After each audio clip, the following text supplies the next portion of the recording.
pero muy alejado.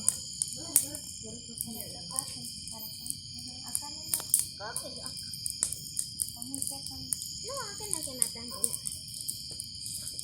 Wow, ¿ven eso? Vengan a ver esa rama.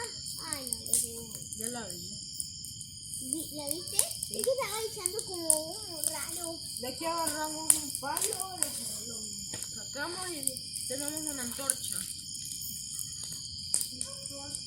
Vamos a intentar hacer una antorcha.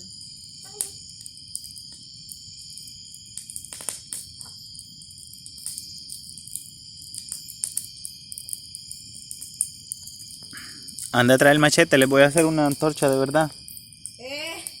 Déjale a tu abuela que te preste el machete. No, Nicole. ¿Y a dónde le vas a poner el pan? No, vos no. ¿Por qué no bajó en eso?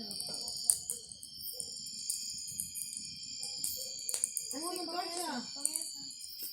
No, es una verdadera antorcha. Ah, pero hace uno más parecido. No teníamos mucho presupuesto.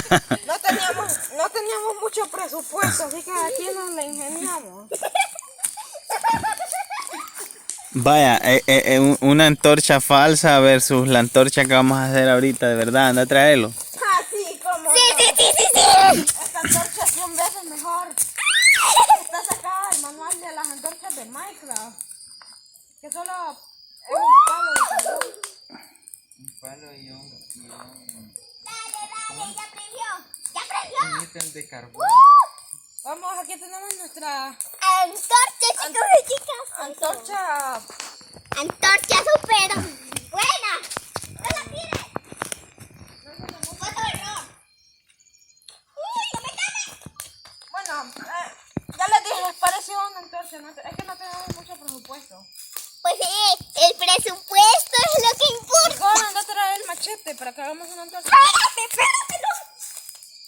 No me vayas a quemar.